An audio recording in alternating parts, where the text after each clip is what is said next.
Honestly, now I only say funny things if there's a microphone around me, and otherwise I just refuse to talk. Yeah. Do we need another theme song? Do you want to do another theme song? Please. Dane has lots of friends. They're animals. Animal friends with Dane. Aw. Wow. I love it. She also has non-animal friends now. That's a thing. That's true too. That's true too.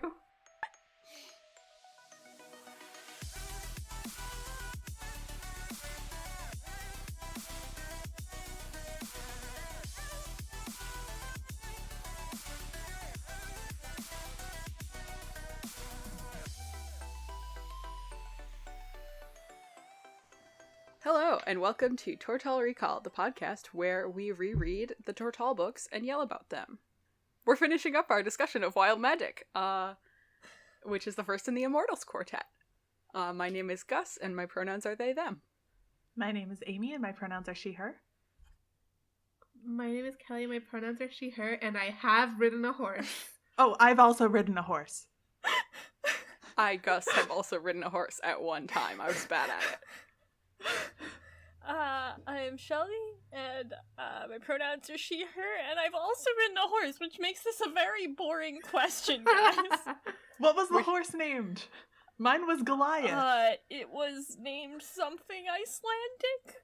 It was also, not happy with me as a rider. I was, insufficiently skilled.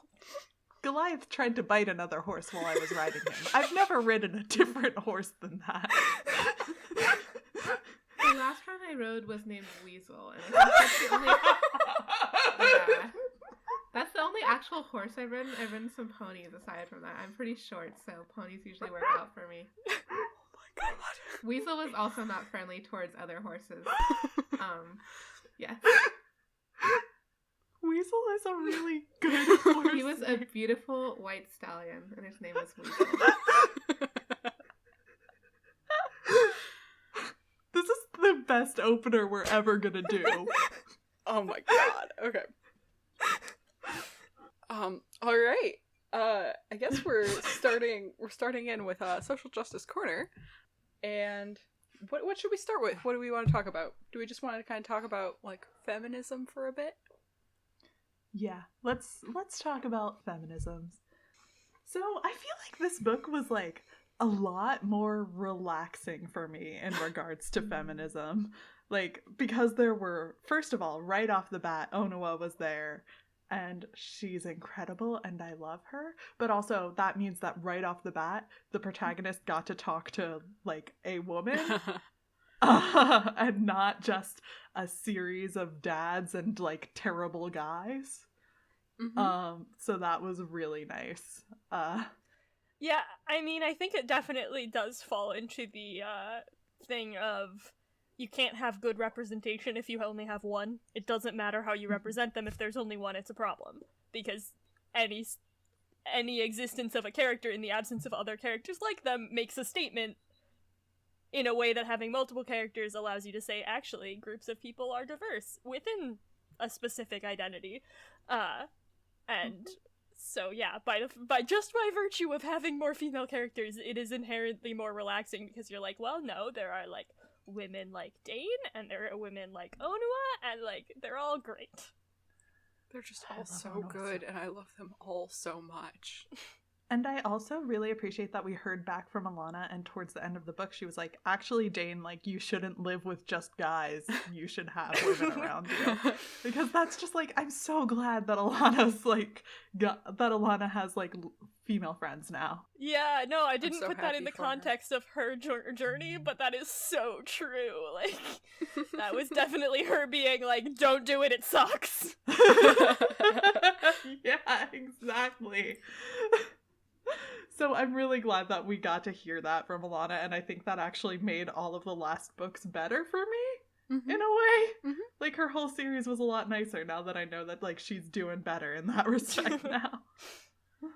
And I think it's also nice for, Dane similarly to Alana, where she's sort of, coming into the books, being, a young teen child, sort of, alone in the world without parental figures to, immediately have, I know one of the big complaints from the Alana books was, she has, no good potential, older female role models, and, Dane suddenly, has so many, as well as, some older male role models who seem like more supportive than some of Alana's, which I think is really nice.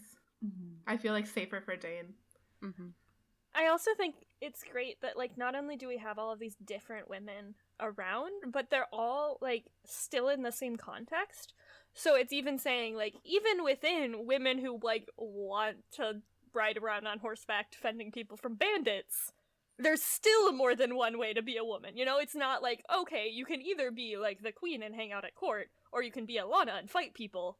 Like, it's, like, actually, like, everybody's complex and everybody can have similar interests while also being very different. Mm-hmm. Folks, I love Thayet so much. I love her so much. That story that Buri was telling about how, like, she had this very elaborate, very expensive dress, and then she went on a rescue mission to save somebody, and just, like, the dress got wrecked. Where's the fan art? Oh my god, where's the fan art? Like, I just want, like, a comic, like, a laid-out comic of Thayet, like, just, like, doing heroics over the course of 10 pages, and the dress, like, gets, like, wrecked, but not in, like, a gross way that people sometimes do. No, in an artistic, like, it gets kind of cut off in a ragged hem with, like some mud, but in, like, a artistically spattered way. Right. Yeah, and it, like, becomes 100% more functional over time because Thayet's like, all right, gotta do a rescue, gotta tear off the entire, like, hem of this. Right, the very classic, like, impromptu tailoring in the middle of the mission. Oh. Just, think about it. If anyone who listens to this does fan art and is interested in doing fan art of it, please tag us. Because I want to put that in my eyes. Or the fic. I will also take the fic. Oh, yeah. Oh, yeah, sure. Oh, yeah. But yeah, it's so good. I love Thayet so much. I also love that she is still just, like, a breathtakingly beautiful woman who's just, like, hanging out wearing pants, and Dane just, like, finds her and is instantly in love the way everyone is. Every single person, yes. Yeah. Thayet. Yeah. I forgot she was married to John, and I got really disappointed.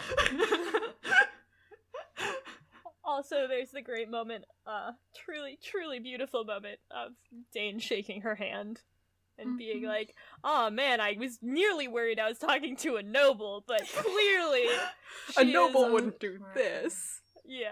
Yeah, a noble wouldn't have a callus. No, this is Thayet you're talking about, Dane. You don't know anything. She has so much to learn. I feel like maybe that's, like, a bit of a transition to something that I was thinking about when I read this book. So in the Alana series, right, Alana was, like, maybe not the super fanciest noble, but she started out as a noble, and here Dane, like, is really obviously, like, a commoner and, like, a farmer and, like, also from another country, and, like, that's a really big part of her identity. So I think it's really nice that Tamora Pierce introduced that perspective, but I also think it's interesting, and I guess I'd love to hear your guys' thoughts about, like, the way that she, like, deals with, like, the nobleness and the wealth of the other people in Tortall, because she sort of does it in a don't worry about them way. Like, the nobles here, like, are so friendly and talk with commoners and do all this, yet they are still nobles and they have, like, immensely more wealth and power. It's still a stratified society. Like, does that make it okay? I don't know. Right. No, I also felt very strongly about this, and, like, there's a lot of aspects to it. There's also the fact that, like, Dane never seems to push back about the class system at all. Like, at no point does she, like, maybe I should be allowed to have input. At every point she's like, oh man, like, it's absolutely crazy that nobles would want to talk to me. And, like, you know, she literally says, like, when Alana says, like, oh, you know, you can feel free to, like, call on us because, you know, you helped us out, we'll help you out. And she says, people like her had no business bothering the great and wealthy. Which is just like, oh. And that is, like, I feel like it is this very classic depiction of inequality where we're kind of supposed to recognize that, like, Dane is a good person because she's not pushing against it, but everybody, like, makes way for her anyway. Like, I feel like that's part of how we're supposed to know that she's, like, cool and good and nice, is that, like, she accepts the class system, but then also it poses no challenge to her at any point because she's just so cool that, like, she doesn't have to deal with actually being a peasant. Yeah, and the nobles are sort of presented like the classic, like, noble benefactors. Like, yes, they are the nobles, but they're also really taking good care of the people, and, like, they're so friendly, and they're not all stuck up. But, like, they're also nobles? I don't know. And they're also, like, it's also, like, weird posturing, too, because even the nobles have, like, a whole thing about, like, oh, we know that, like, we're good nobles because we're, like, pushing against the class system, but in ways that are, like, not very dramatic. Like, there's a point at which George is like, don't call me a gentleman, I work for a living. So clearly, like, there's still, like, this idea that, like, oh, like, there's something uncool about being, like, a lazy noble, but also George has all of the benefits of being a noble at this point. Not at all points, but at this point. Right.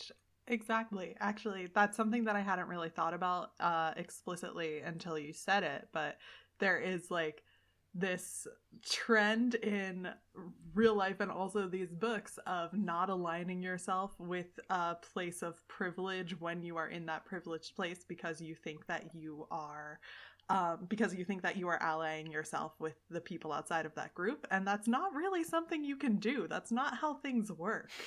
Like, that's not what life is. Like, you're part of a privileged group is the thing, even if you are working as an ally to someone else. Yeah, and I mean, I guess I also find it interesting because, like, these people are, like, theoretically, like, the most powerful people in the kingdom, right? It's, like, the king and the queen, and, like, the most important special knight. Like, if anybody would have the power to make social change, it would be them, and they're pushing back against this class system, but at the same time, not in a substantial way right now that, like, creates any sort of lasting change. And I mean, Alana does say at one point, like, she was like, oh, I told this noble he had to arm his people, but then there could be a peasant uprising, so of course he didn't want to do that, blah, blah, blah. Oh, yeah. Thayet is pushing against it in a noticeable and impactful way because she has instituted education for free for everyone. Yeah, I was about to bring that. I think there's a couple interesting things. I think, yeah, definitely it should be noted that they really, like, they are working to change the class system to a degree. Also the fact that, you know, the writers are, like, open to everyone and it's supposed to be kind of a very class inclusive group.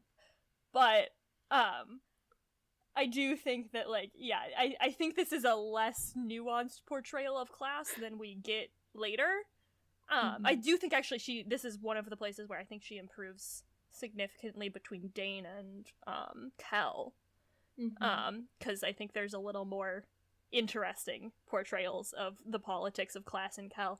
But, yeah, at this point, we're very much in this, like, well, sure, it's unequal, but, like, there are good people at the top, and they are trying to make change. So, like, everybody should just, like, assume good intent. Like, you know, like, it's... I do wish there was a little more room for people to get snarky about it. But also, I mean, to be fair, I think it's also reasonable that different characters are going to have different reactions to things. Yeah, and the fact that Dane is not as prickly as Alana, for example, is some of the charm of her as a character. Like, she's prickly, but she's not, like, she is very different from Alana, and she's not going to, like, rail against the system in the same way, and I think it is reasonable to have your protagonists have different reactions to bad things. Like, that's good. Yeah. I kind of want to go back to something that's not totally related to this, but in the very early parts of the book, this is very unrelated, but no. Make the transition. Anyway, yeah. In the very early parts of this book, Dane was talking to Onoa, and Dane said, like, well, you know, if a woman can be a knight in Tortall, then maybe a woman can be a hostler too. And Onoa was like, well, they let me be a hostler.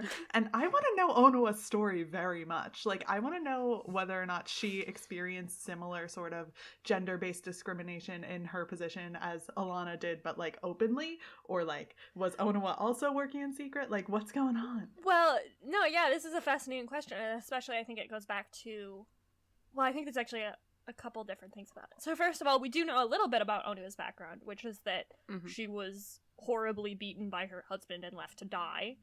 Which, the way that we found out about that was not great. Because it was just like Dane was talking to Curry Taylor, and Dane was like, I don't know if I belong here. And Curry Taylor was like, well, Sarge used to be a slave, and Onawa got beat by her husband. Let me tell you. I'm going to tell you her whole life. Let me share every secret anyone might have. Do not tell Curry Taylor your secret. Yeah.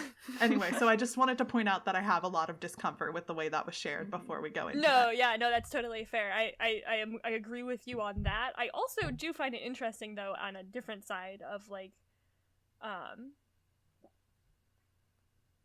in terms of like portrayal of violence against women, and the way that we do that in media. And I have seen commentary that I agree with to some degree that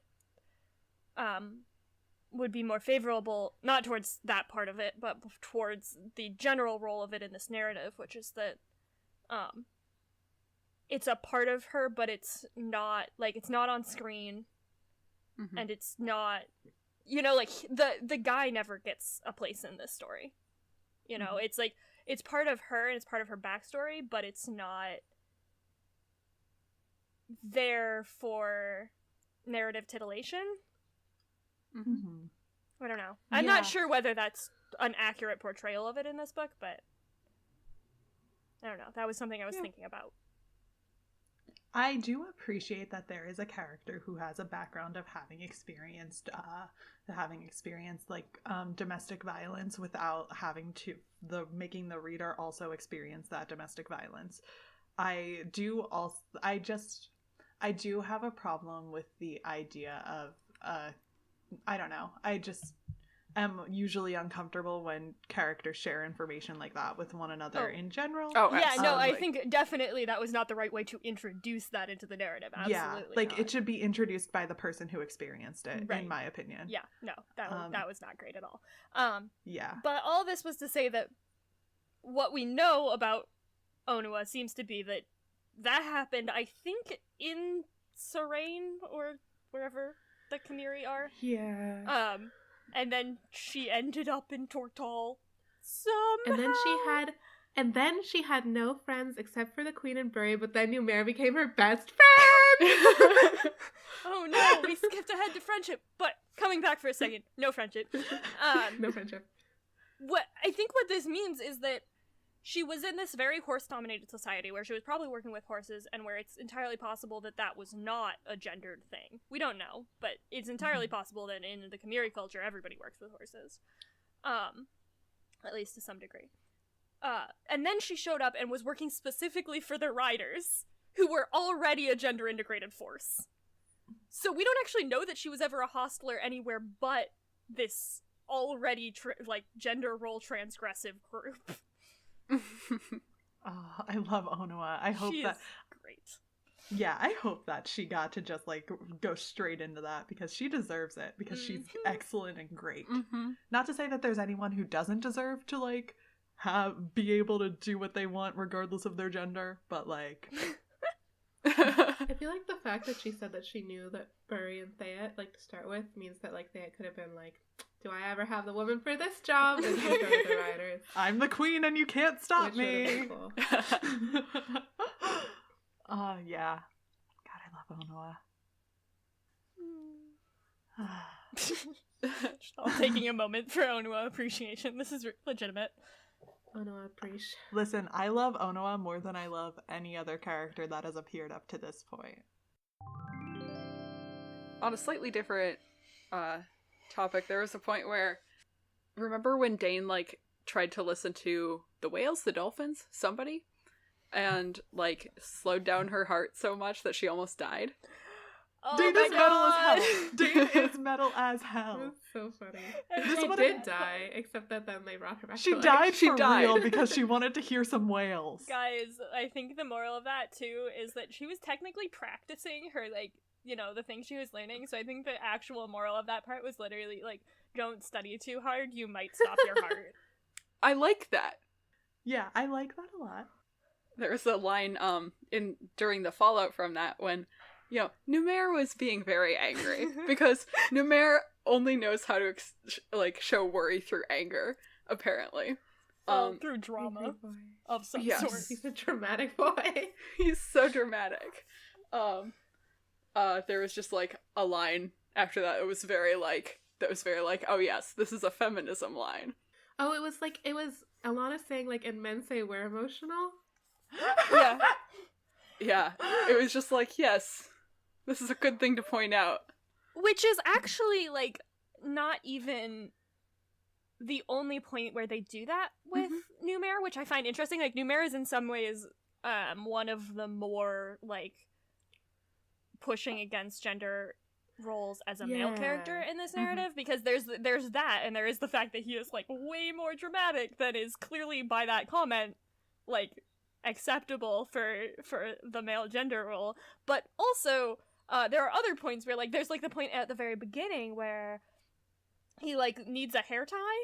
And they have a whole conversation where Dane is like, I never knew that like men cared about how they looked, and Numair's just like, yeah, we're just better at hiding it. Like, And I also like how like later they also make it clear that he like cares about clothes and things like that too, where they were like, he likes dressing up and like he's fancy and he wears jewelry and stuff like that. It always takes him forever to get ready for fancy events. Yeah, I love that Numair is just like a very fancy guy with a lot of emotions, and he's also like portrayed in a positive light. Because that's not something you get a lot. Usually that's used specifically to kind of either villainize or like be a negative trait, like a sign of something negative in a male character. And in this case it's just like, that's Numair. He's doing his thing. He's over a there. drama boy. that wacky dude. Like, yeah, he's played as eccentric, which isn't great. But the fact that he's just like a multifaceted, like positively portrayed character who also like uses lotion on his hair and has a lot of feelings all the time and like understands other people's feelings is really nice. I also, this is like very tangential, but when I was reading it this time, when I was rereading this time for the first time, it popped into my head that this, like, my reading of him this time really reminded me of Hal, specifically from the animation of Howl's Moving Castle, more so than the book. Anyway, so just dropping that in there. Fancy boy wizards. Amy, did you have a thing you were going to say? I feel like you had a tangent. I don't. Feminism? Well, I was just going to. Oh yeah, I forgot that I wrote, if you die in meditation, you die in real life, in regards to Dane's things. Yeah, I don't think I have anything else related to feminism. I have I'm disappointed by the fact that Alana has like 3 kids immediately after this and is just like living a vaguely wifely narrative, even though she's also like an amazing knight and everything. Which, I don't know, are all of these people going to have nuclear families? No. Okay, cool. That's all I mean, like, no spoilers, but no. No Okay. spoilers, but no, yeah, that is true. Yeah, but I do feel like it's very important to Maura Pierce to have like this motherhood story, which is how I felt when I got to there, and I was like, I'm not sure how I feel about that for everybody, especially like for Alana based on the way she was portrayed before. I don't know.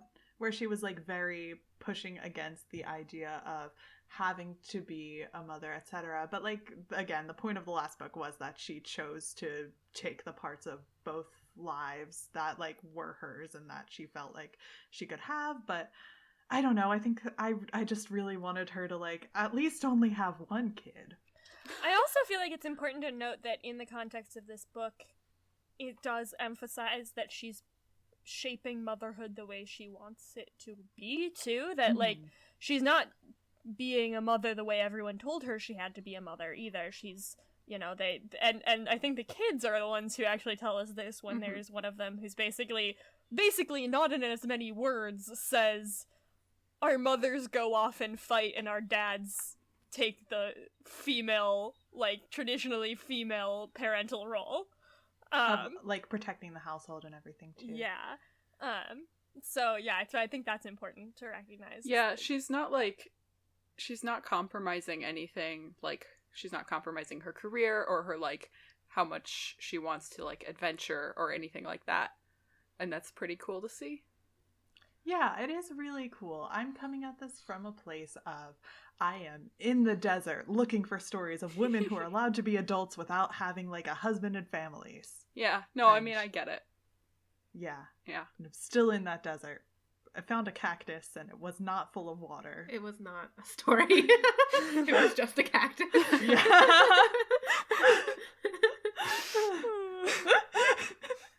Every cactus is a story. Beautiful. Anyway, so that's my other feminism thing, I guess. If you guys don't have anything else, I know Amy and I had a lot of things we were sort of discussing as they came up, sort of about the way that Tamara Pierce handles race in this book. Yeah, absolutely. Onawa is definitely, well, we know for a fact that Onawa is Khmer because every time Onawa talks, it's like the Khmer woman said. Yes. Which is a little uncomfy. Yeah, it's just like slightly frustrating because you only do that if the person talking is a foreigner, right. You know, or like otherwise like ethnically different from the race from which the book's being told. And that's not super comfy for me. Yeah, and it also implies that when that doesn't happen, that, you know, the people who, you know, don't get labels like that are just, like, white. Yeah, and, like, when Dane talks, it's never, like, the Gollin girl or the Tortall horse pal. That would be amazing. That would just be great. Yeah, but, like, yeah, it's just a little bit jarring because it feels a little bit like, it's not, like, overtly xenophobic or anything, but it just feels a little bit like you are not allowing that person to be fully, like, integrated into the group that they are in when you do that. It is distinctly othering. It is saying there is a default, and then there is the other, and when the other is happening, we need to mark it. It is necessary to distinguish. Mm-hmm. Yes, exactly. Thank you very much for... Yeah, because I could not remember the word othering. So, and also, I did not love that Sarge was introduced as, first of all, right off the bat, the black man. Second of all, as soon as they meet him, she's like, what's up with the scars on your wrists? And it's like, oh no. Yeah, I was thinking also about how, the fact that that Sarge is both the only black character or explicitly black character we've met, and also that he's our only representation of someone who has been a slave implies to me that there's a similar history in this world of racialized exploitation to the one in ours, just because that's our only representation of either of those identities. Which I think is weird. Yeah. Yeah. Especially because it is not, at least at this point, in any way directly addressed. Like, I think we do get more understanding of the Karthaki slave I think that system later. But yeah, at this point, it's just like, oh, but you'll, like, take that as written because, of course, slaves are black. But, like, not actually how that works. It's just, like, our history. Yeah. And, like, again, the fact that he is the only slave, I don't know if if slavery has racial elements in Tortall, but like that, yeah. I immediately had a lot of, like, alarms go off throughout me. This does address a little bit, or can address, our questions that we had during the Alana books about whether Tortall had slavery and allowed slavery, because it seems to imply that it does not, and that this is where you go if you have escaped from that. That was something I thought when you guys brought that up last, when I was listening to those old episodes, was I remembered that was in fact, that there was definitely not slavery in Tortall, and that was a large plot point in the Dane books that we have not even fully uncovered. Okay, so I think we've reached the limits to what we can discuss about this as it is germane to this book specifically. Yep. But let's put a bookmark in that for future books if it's going to occur again later in the series. Mm-hmm. Yeah, we'll definitely talk about this more. Shelby, do you want to say what you were going to say about mental illness? So I don't have like a firm thesis here, but I did think it was worth discussing Jane's experience with her wild magic as it relates to representation of mental illness. Because she is very explicitly worried throughout the book about being crazy and about other people perceiving her as crazy, and I don't know how I felt about it. I'm still thinking through it. Yeah, that's interesting. I hadn't thought about it like that before. I'm like, there's some interesting stuff about it. I think like it is very clear about how big a problem the stigma was. Like, the reason why she didn't get help at any point for this thing that turned out to be super fixable was because she was so terrified of how people would treat her. On the other hand, as I just noted, like, it was kind of a representation of, like, mental illness that was also just like, oh, but actually it's just this quirk of her magic, and we just put a glowing thing around the thing, and then it's all good. I mean, fantasy Lexapro, you know? That medication doesn't actually fix anything, and you still need to do work and often continue therapy after that point, but it does help. Yes. Yeah. It's not that it doesn't fix anything, it's that it doesn't fix everything. Yeah. It's not an off switch. Nope. That's still not an accurate portrayal of even fantasy medication. Just bringing that Fantasy up. medication. Thanks for clarifying that, Amy. Thanks. I made a joke, but I just want to make sure everyone knows. Like, Joke not reflective of all worldview. if you start taking medication and it doesn't start working immediately and you don't feel fixed or the way that your peers feel, that's normal. There's still work you have to do. I'm sorry. But you can do it, and I believe in you. Love you. Bye. Amy just left the room. Amy didn't leave the room. She's still right here. That was a good joke for audio. Great work.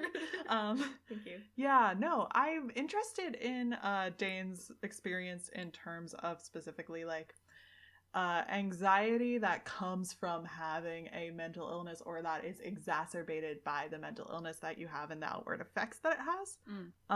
Because that's like, I think that she's not as worried about it except as it relates to other people. Like with animals, it's not something she's specifically worried about except for if she starts losing herself in it, she feels like that's wrong specifically because like she is a person and people are not supposed to also be wolves. You know? So I think there is like a largely social aspect to it that I think ties in really well, and a lot of the negative impacts of it are just her anxiety about dealing with it. It's also really nice. I mean, although like in this book, the Numair Pierce solution was a very easy solution. Like Dane like confronts like her anxiety about telling her friends about this and tells her friends, and then Numair's like, fixed! Yay! But like also, that being said, like, both Onoa and Numair were, like, super supportive, like, when she was like, this is a huge burden. They were like, wow, like, that must be a huge burden. I can't understand exactly, like, how you would feel, but, like, I love you and support you anyway. That was really nice. Yeah, and, like, it is really important to have a support system when you are working through mental illness, and it is really hard to get that when you have a mental illness to tie this right back in there. So I think that, like, if you, like, I think that that's a good reading specifically because, like, not a good reading, but, like, I think that that's a really great reading to have specifically because it is something that you need to do and that you need to have a model for doing is, like, saying, like, here's something that happens to me and I'm terrified of it, but you should know about it. Yeah. Yeah, no, I think you're right that her, like, it was hard, but her reaction to that stigma and her reaction to it was a healthy thing when it happened. There are just like a lot of narratives that are like you have to suffer through it alone and just power through it, and that's how you fix yourself, and that's not no.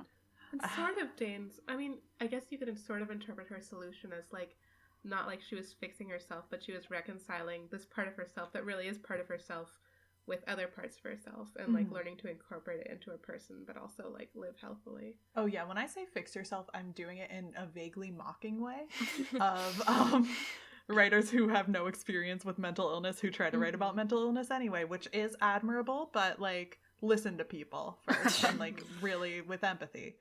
I do think that part of the problem here was I'm not sure she was thinking that she was writing about mental illness, which, for someone who is literally calling herself crazy at points, like, maybe you are. Yeah. Yeah, at the very least it's like a corollary, and there aren't really... Well, the only other mentally ill character that we've encountered has been Josiane, and hoo boy! Huh. So, conclusion, better than Josiane. Better than Josiane. Didn't do a cat murder. 10 out of 10. This is like not quite the same, but I also really appreciate, like, maybe this is more friendship, so I don't know, it might be bleeding into our next section, but I really appreciate the way that like Onoa dealt with like Dane's like intense grief and is like, listen, like, you can talk about it when you're ready and I will always listen to you, and also is like in a way that's not like super invasive, but like warns people around her, like, Dane is dealing with a huge emotional burden, so sorry that sometimes she acts really emotional, but like you have to understand that. I love Onoa so much. She's the Like, best. Yeah, I really appreciate the way... Like, I just really appreciate the way that both Numair and Onoa, like, interact with Dane when Dane is specifically experiencing, like, her grief or memories of home. Like, they just, like, there's a point where they give her a job specifically to distract her, because that's what she needs at that time. But, like, when she wants to talk about it, they let her talk about it. And, like, it's just really nice to see people dealing with grief in a way that's not pressuring them to be at a point that they are not at yet. It's so good. It's so well done, I think. Yeah, I think especially because like having like a dead parent or like a killed parent is like a huge trope in a lot of books, and I feel like this is a really like awesome like way of like dealing with the grief and having her work through it with a support system that I don't see in a lot of books where it's just like vague trauma. Yeah, usually it's either like it's just trauma that will occasionally be plot relevant but is not really dealt with otherwise, or it's like a big like thing where like where they are at in the grieving process is inappropriate for the plot and must be like pushed. Oh, also, wait, one thing that I want to bring up, sorry, unrelated. Yeah. The horses have monarchy. Wait, what? The horses have monarchy. Did I miss The horses this? they don't have a monarchy because they don't have governments. They just have a hierarchy. Yeah, okay, the horses have a hierarchy, but they do explicitly have a stallion king. Yeah, they do. Animals have dominance hierarchies. I mean, Okay. yeah, mostly.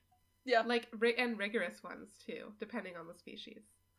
Like, ones that are so codified that it's, like, each individual, like, has a specific spot within the social order of the group. Oh, I'm sorry, I didn't know I was calling the no fun police by bringing up the horse monarchy. This is a no fun police, and I'm here to tell you that animal society is not egalitarian. This concludes very fast biology for this episode. Bring us the friends. Bring Friends, us friends, the friends, friends. Friends. Okay, I'm chanting Friends, for a thing that friends. I'm supposed to be doing. Alright, folks, it's time for the moment you've all been waiting for. Queen's Riders! And guess what? There's actually Queen's Riders in this book and we love them. Whoa! Can we open this with the best friend quote from this book? Yes. The best friend quote, yes. Which is, I've gone from having one home to too many.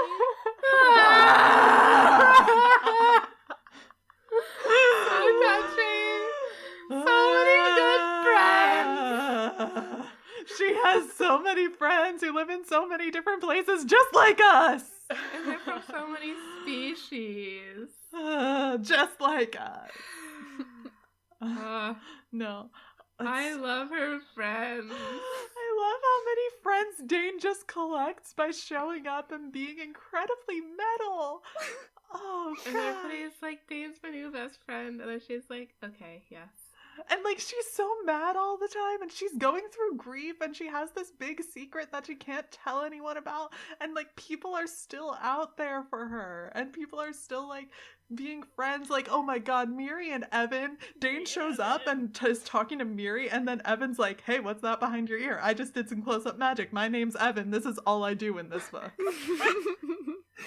He also gets some good horses, but that's skipping ahead. But no, they're just like she has like the nice like mom friend who's like gotta make sure that like the new kid has a place to sit at dinner, and then she's got like, you know, the good theater friend who you always need for entertainment purposes. Like I feel like she has a lot of friends. It's really awesome. I love it. Her animal friends are great too. Like, Cloud takes such good care of her, and I really like it. Cloud. Are we already skipping to the animals? Because there's gonna be so much animals. Oh, too. I guess No, not yet. If we're doing it in order, one of my favorite things about Miri and Evan specifically is Tamora Pierce's like description of them through Dane's eyes, like literally like the second day that she's known them, when she's like picking horses for them. She said like she put her hand on Miri's shoulder and she could feel the palpable love of life radiating off the ground. I was like, is that something you feel? Also, you've known her. You've had like 3 conversations with her, and then she's like, she sees like the horses that Evan picks, and she's like, the second horse was mellow and matched the sweetness that lay at his bones. Which also, that lay close to his bones is how she described it. Which is the grimmest and like, oh my gosh. And it was just like in a loving way and in a like very like bright, we're outside playing with horses. I mean, to be fair, that is kind of like a just phrase that people have, like, you know, she was nice down to her bones, like. Also, no, but she didn't say she was nice down to her bones. The book said he had it lay close to his bones, which is like, the connotations of it are completely different. Oh, the fact that it switches up the language instead of using a phrase we already know kind of calls attention to it and makes it a little weirder. Yeah. Just a little bit more weird.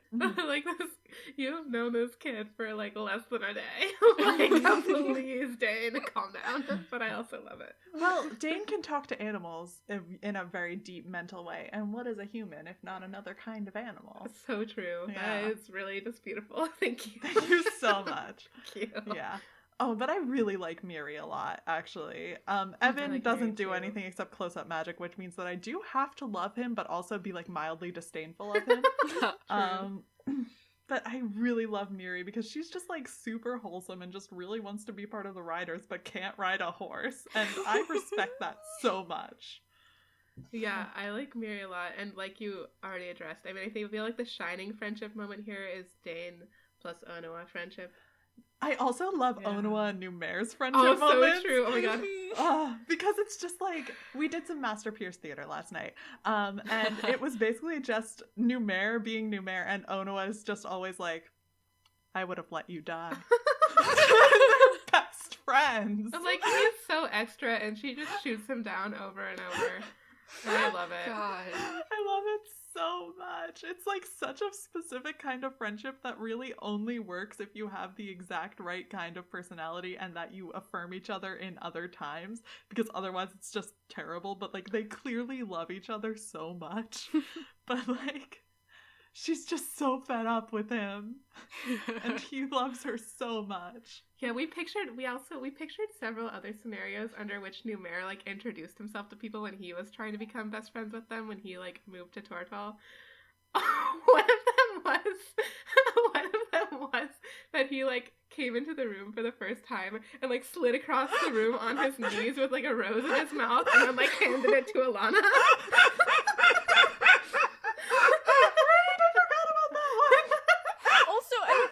No idea why he's even friends with Onua. Like it's, you know, we know that he like kind of joined the court, and like it makes sense if it's a little weird that he's friends with all of like the cool people, but she's just like the person who takes care of horses for one specific branch of the armed forces.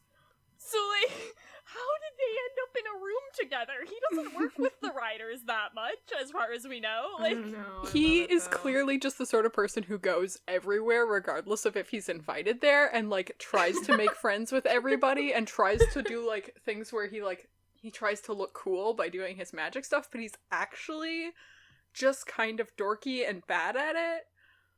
Like, he's not bad at the magic, and he's very charismatic, but, like... We had another vision that we created of Numair, which is that he's always, like, standing at the edge of a cliff with, like, flower petals, like falling around him, and everybody's like, Numair, stop it with the flower petals. And he's like, what? I don't know what you're talking about. And they're like, you're obviously doing it. Yeah, like, Onoa's just like, you almost got stuck as a hawk because you were using your wild magic bad. Stop doing the petals. Like... we're a pro Onoa Numair friendship household. We really are. And that's not even getting into the animal friendships. Like, we're just talking about the human friendships right now. Solid human friendships. And here. like, we aren't even rehashing the old friendships from the last book, which like we could. I was about to say, yeah, like, I loved that Maud was there, just very briefly, but we did get to find out that, of course Maud just moved to Pirate Swoop, because that's where her girl was. Yeah. That's her kid. Do we have other human friendships that we want to talk about? Because, like, I am kind of, as Kelley said, raring at the bit to get to some horse friends. Horse friends! None of these horses are magic, but it's fine. Well, none of these horses are more magic than other horses. All horses are apparently magic. No, actually, one horse is distinctly more magical than other horses. Okay, so I just totally missed the part where one horse is significantly more magical than other horses. No, it's Is Cloud. it Cloud? Yeah. Yeah. Okay. They, like, specifically say, like, Dane is so magic that, like, some of her magic has just transferred to Cloud, and Cloud is extra special. Yeah, that's... No, but that... Cloud is not innately more magic than other horses. I think Amy wants a flying horse here. I don't want a flying horse, I want a horse magician. Oh my god, horse mage. Yeah. Oh my gosh, Cloud and Dane are best friends. Beautiful, I love it. Cloud is so snarky. Cloud is always down to rag on Dane, which I love. She is not there for Dane's nonsense. My favorite part is literally the part during the climax where Cloud is like, I've been looking for you all over. You've been, like, wandering around, getting in trouble, and she's, like, climbed the stairs to the ramparts or something to find Dane. I also, like how she, like, low-key insults other people, too. Like, she calls Numair Stork Man. Like, that really takes away a lot of his dignity, and I appreciate it. It's great. Thank you, Cloud. Thank you, Cloud. There are so many good animal friends, though. Like, not even just Cloud. Like, Tahoy. Tahoy's awesome. Aww. He's just, like, so afraid, but also so brave. And also, as a dog person, I just really appreciated the introduction scene with Tahoy, where, like, Ono is like, he's a one-woman dog, and Dane's like, and Ono is just like, he's not normally like this.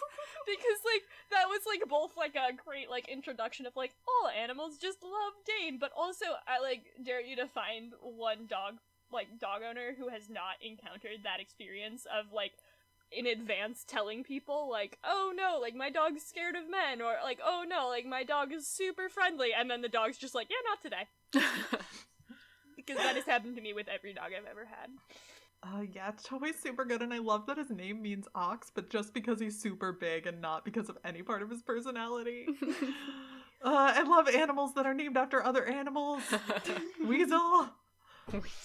I like both Amy and I liked the sea lion that, like, accidentally almost kills Dane, but then it's like, whoops, sorry. Welcome to my family. Yeah. Can you bring me some fish, please? Yeah. Also, speaking of ocean friends, this is not necessarily a friend per se, but the fact that Dane was just, like, talking to the creatures in the ocean and being like, please help, and then the Kraken was like, I'll throw down for anybody. Give me like, 10 please, minutes. I've been bored for so long. I want to wreck something. Also, like, the plot point which was never resolved, which we realized, it's like, okay, so Dane's like, I think Numair can get rid of the Kraken, and then they like, Numair woke up half a day before you, but don't worry, he and Alana already scared the Kraken away. Like, how? Like, they could not fight the ships off, like, only the Kraken could do that, yet they could somehow be like, hey Kraken, you better leave within like several hours, and the Kraken was like, okay, bye.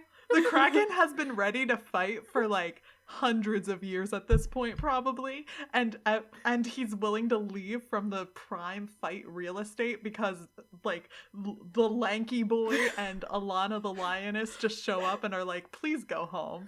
I will say I like your reading of this situation, but also it is firmly established that during the fight, Numair is like pretty much completely incapacitated, and Alana is out of the picture. But now they're like both there and get to be their dream team and everything's cool. So like together, I don't really have faith that they can take on a Kraken, but apparently they can. Maybe they just like lied to the Kraken a bunch. Anyway, sorry, this isn't friendship, Maybe and there are like, so we many. like calamari. We like, oh my god, they just reintroduced the concept of calamari to the Kraken. God. They just were like, this is a thing that we eat routinely. So like, He was like, bye. watch it. Yeah. He was just like, that's very rude of you. I'm going back to the ocean because of your insensitivity. I also like Dane's like, I mean, the obvious intro to friendship with a dragon. I'm super excited. I know Amy's super excited. So like, Dane's gonna be a dragon's parent now. Yeah. Dane has adopted a child and it is a dragon. Yeah, It's a mood ring dragon. They change colors. They're mood ring dragons. Yeah. Also, this dragon's name is Sky Song. Uh-huh. And her horse's name is Cloud. Uh-huh. And so like, she's just also going to have a sky theme, I guess. But like, she's gonna be a dragon's parent. Is she ready for this responsibility? She's 13 years old and all she's done so far is murder people and also get good at magic. Well, one time she did bring a baby/fetus dragon back to life. Okay, fair. But That's pretty responsible. This one in particular. yeah, the specific one. Yeah. Okay, yeah, sure. I'm just like, what is the next book going to be about? Another book where a protagonist learns about motherhood? Because if so... Read the book, Amy. What if it's an animorph? Oh, you're right. Distraction. Yeah. Distraction Did gets we strong. explain to the populace why we keep asking Amy if things are an animorph? Because that seems like backstory that is necessary. An episode did open with me describing the plot of book 12, The Reaction, which is a Rachel book where the cover features Rachel's turning into a crocodile. I said alligator, but I did mean crocodile. So I think the people know. Okay. Amy sure. likes animorphs. Yeah. Yeah. It's pretty much what you need to know. Yeah, anyway, so back to animal friends. The griffins, super cool. I love the griffins. Oh my god, Yeah. I'm so into them. Like, they're so pretentious and I love them. Yeah, and like they just care about truth so much that no one can lie to them. Like they care that much about objective truth, which is super cool and super weird, and I kind of want to go deeper into that society, but we can't because they are largely solitary within other than their herds. So other mythical animals that happened, we haven't talked about the Immortals at all, I realized. Those aren't friends. We talked a little bit last episode. Oh, we did? I forgot already. We did talk about the Immortals, and they're not friends, but I do. You mean the mean Immortals? Yeah, the mean Immortals. There are Immortals who are friends, like the not the Nixie. What's the water creature that Undine. happened? The Undine. Yeah, that's not like a friend, but that's a potential friend, I think. Most things in the ocean are potential friends. Oh gosh. Okay, so for me, best animal friendship moment is 30 bats just hanging out with her. And she walks into the castle with 30 bats and is like, excuse me, this is very important. I know it's the middle of the night and I know I'm covered in bats, but we've got to talk, George. And the bats are just like chilling and being like, I saw some people. Yeah, let's do some math together. Some of the bats are very scared. Yeah. I love that. Oh, that makes me remember that we missed an important animal or non-animal friendship though, because I was thinking about other animal friendships and I was remembering Cat, and then that made me realize we didn't talk about her ducklings, Her ducklings! Her ducklings. which are not animals. Yes, but the small children, they're Yeah. so great. They're pretty cute.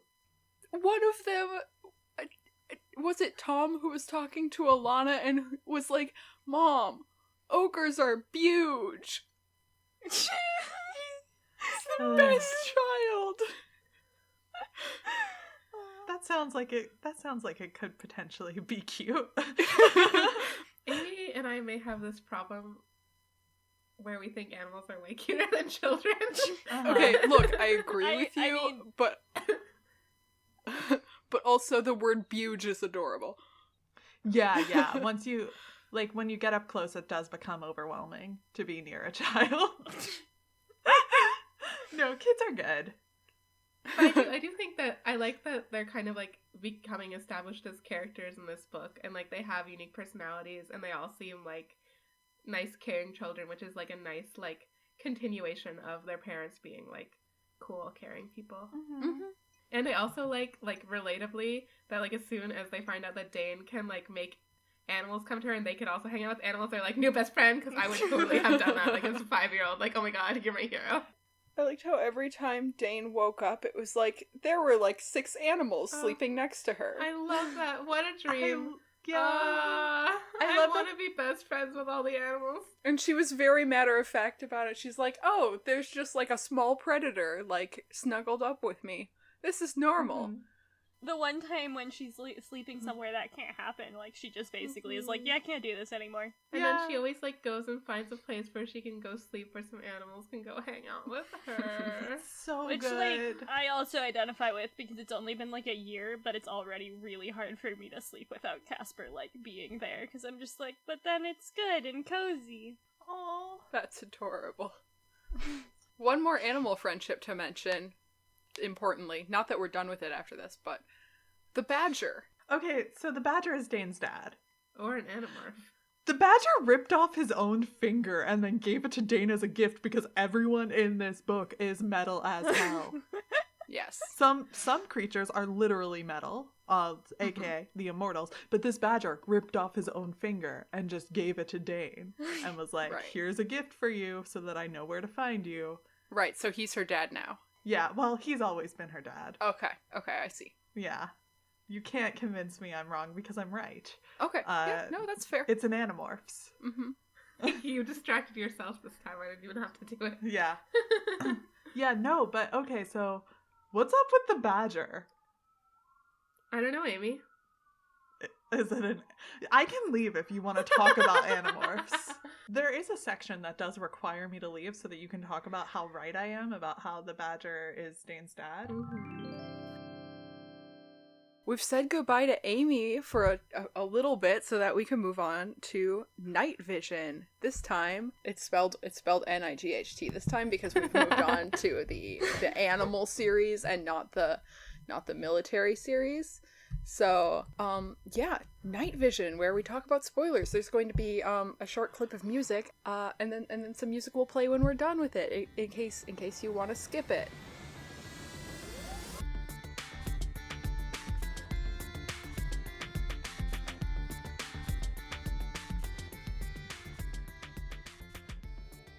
Hey folks, how about those spoilers? Well, can we start by literally addressing what Amy just said? Oh, that's Yeah. true, we can. Because she did in fact say that the badger was Dane's dad, which is like, I think, as Abby said when we were discussing this earlier today, way closer than she intends that to be. Yeah. Yeah. I agree. I know that she doesn't wholeheartedly think that, but half-heartedly perhaps.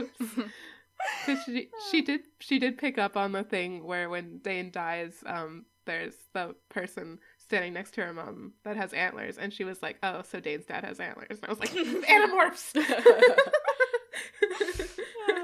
But yeah, nice little piece of foreshadowing there. The other nice piece of foreshadowing for directly the next book is that, like, one of the quirkier things I think about how this book plot plays out with the next book is that, like, we get all of her background with this wolf pack without any implication that they'll show up again because they're, like, off in a different country. Mm-hmm. And we don't even get, like, any of their names or anything, but then, like, next book. I think that's really cool. And yeah, one other thing I realized when I was reading this book and when I was trying to tell Amy about the series without telling her about it is that Dane doesn't like learn how to turn into animals for a while, and I can't remember when or how that happens. It's in the second It's book. next book. It's in yeah. the second book. It's Good. every time Good. she kept talking about turning into a wolf, I was just like, oh man, you have no idea. I know. I was like, you're gonna, like, I keep telling Amy, you're gonna like this even more. Like, the further you read, you are gonna like it. Mhm. So good. Okay, now, like, the spoiler that, like, breaks my heart.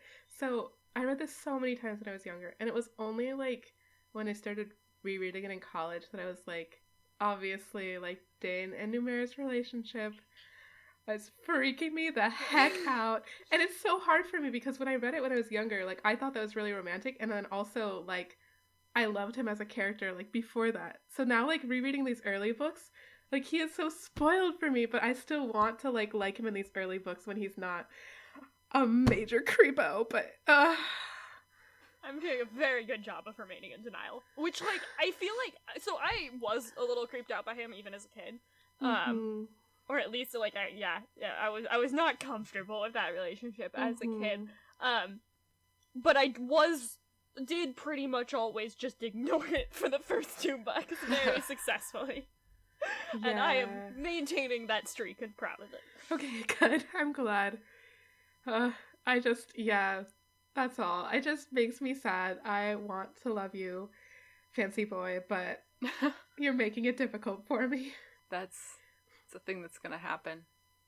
Also, it, like, creeps me out especially much because, like, in this book, he, like, very much treats her like a child, which is true. She is 13 and he is in his late 20s. But, like, the next set of books happens within the next 2 years. Like, you made that complete turnaround, boy, in 2 years. That is wrong. Like, the way you're treating her now is more correct. Later is wrong. It's not good. Anyway, okay, that's all for that. I'll pretty much say the same thing in every book. I'll be sad about it. Yeah. Oh, other foreshadowing stuff is I couldn't remember when I read this about Numair again.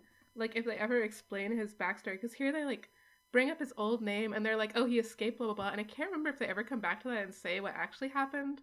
I think there's more in the third book. There's a bunch in the third book when we go back to the country that he came from. Mm-hmm. And also, there's a ton in the books which are currently coming out about Numair. Oh, Which man. I will read because I still love him even though I hate him. Oh my god, I'm so excited to read them, but I'm so torn. I'm just really excited for, like, the arc of these books and how, like, in the end they're going to be like, so the Immortals, guess they gotta stay here, even though at the beginning of this book Dane was like, they're not natural and they give me a weird feeling. Yeah. I just really love that arc, and I felt like I had to express that. And it's also fascinating. Yeah. And presumably we can talk about this more later, but this idea that, like, these, you know, supernatural immortal creatures, like, kind of are embodied lessons for humanity. Mm-hmm. Which is, like, trippy on a world-building level, but it's even trippier when you connect it to the fact that that is what mythical creatures are, like, in the context of storytelling. That's really cool. So yeah, that is made real in this world, and which is just like a kind of trippy storytelling concept. Yeah. And just, like, the idea that just because something, like, seems terrifying and maybe antagonistic towards you does not mean that it's unnatural or wrong. Right. Yeah. I like that too. Mm-hmm. So yeah, those are all discussions to be picked back up again.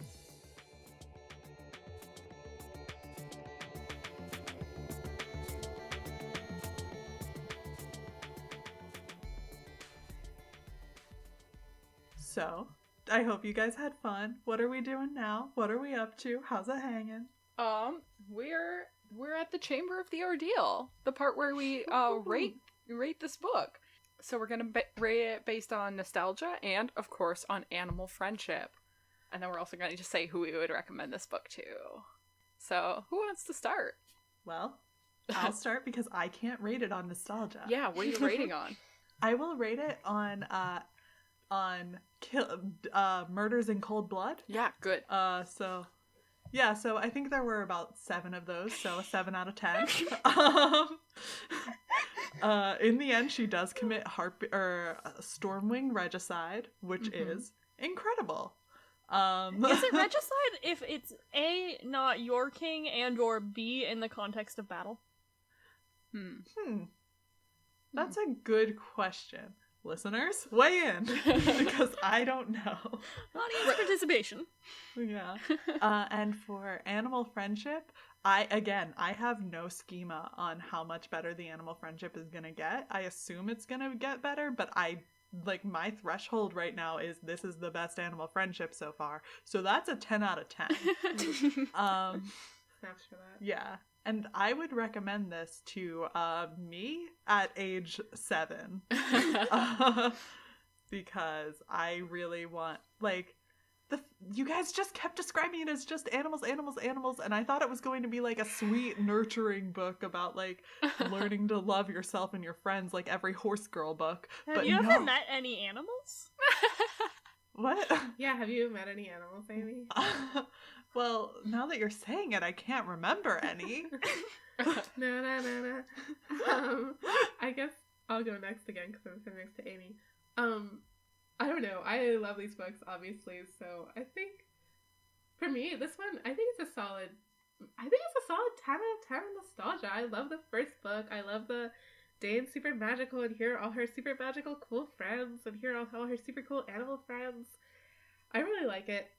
10 out of 10 for me too on animal friends. I think all the animal friendships in here are really wholesome. I might just rate every book 10 out of 10 on animal friends. We'll see how that goes. I think we can also, should you need it, it is firmly established in our culture that the only rating systems that are allowed to go above their top rating are in fact animal rating systems. True. So if you need a good 11 or 12 out of 10, it's in your back pocket. I will reserve that for future ratings. I think I would recommend this.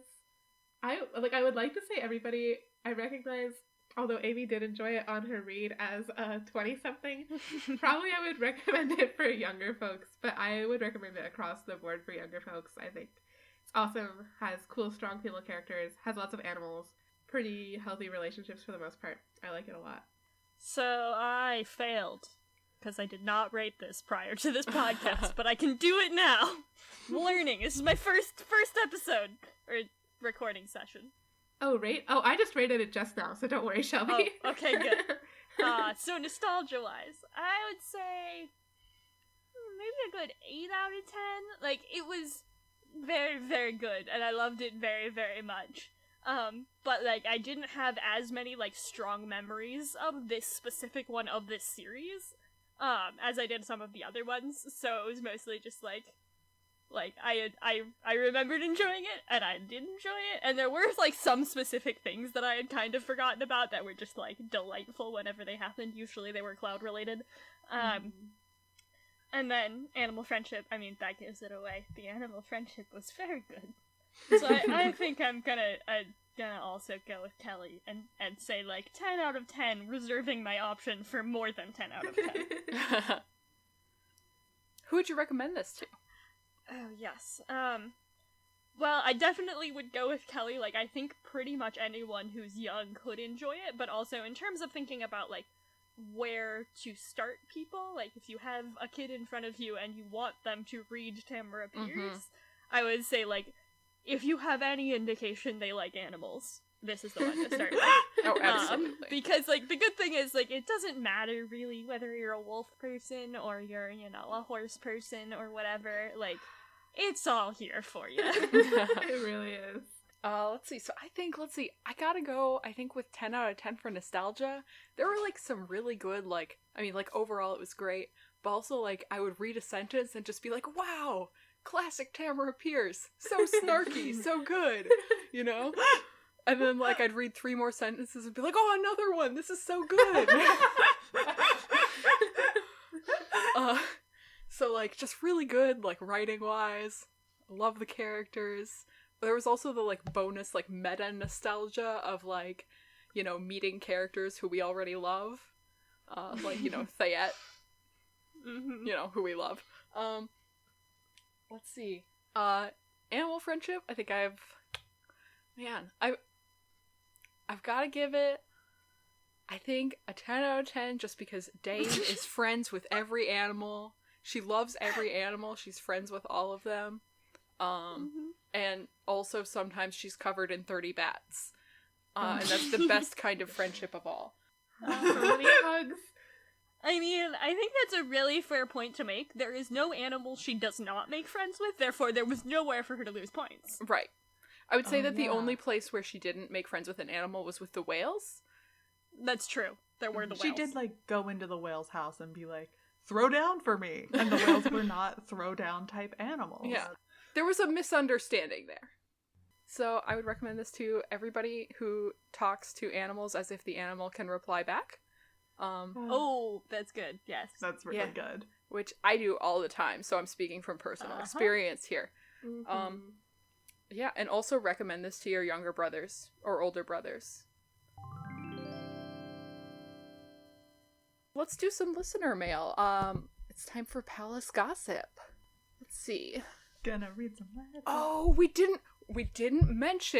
forgot to mention. Oh, no, that's because I saw that one. I saw that one and I was waiting for this. I would have brought it up otherwise. I saw it and was also waiting for this. Okay, so we're going to get to this now. So, Indigohan on Twitter has asked us, so we all know Tamara Pierce sucks at naming things, which is, I mean, maybe a little harsh, but I get it. Does she suck or is she brilliant? Yes, that's the real question. Maybe we're meant to assume that Dark Moon is a descendant of darkness and moonlight, because of course she would. And this was also my first reaction. So Dark Moon, for anyone who has forgotten, is Alana's new horse, who is the grandchild of Moonlight. He is golden, and he has a black mane. Which, incredible. Also, like, we have to assume that means that there is another horse out there, and its name is Lightness. Where is Lightness? And does Lightness have a black body and a golden mane? The answer is and where's yes. Moonness? Where's Darklight? They're there, you know what? There's a whole generation in between that we haven't seen. You're right. Oh my god, Darklight is the worst name for a horse, but now it's also my favorite horse name. Oh my god. I think that's a very valid reading. And I don't want it to be true, but I think it might be. Oh, it is absolutely true, and also I'd like Kelley and I to just take this moment to do a little extra, very quick bio, and mention that that's definitely how genetics work. And you absolutely get the descendant of an animal from just, like, throwing together different parts. Just make yourself a little Punnett square and you will find out that this works out perfectly.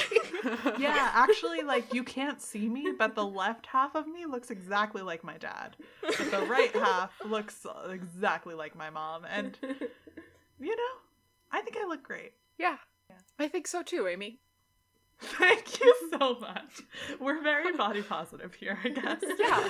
All bodies are good bodies. Especially if you're split down the middle, one half each of your parents. Yeah. Yeah. No, but yeah, I had that realization about halfway through reading the book. Really? Because I had that the moment they said Dark Moon. I was just like, See? really? No, I was just like, that's a bad horse name. And then I kept reading. And then, like, the next time I saw it. But yeah, no, I went, oh my god, that name. And then I went, oh my god, that coloring. Oh my god, Jonathan's horse is probably Lightness. Probably. You're right. And I wanted to mention, since, like, my other first reaction, so I suppose my second reaction, was that this naming system is, like, clearly Alana is now going through her emo phase. John had one, but now it's Alana's emo phase.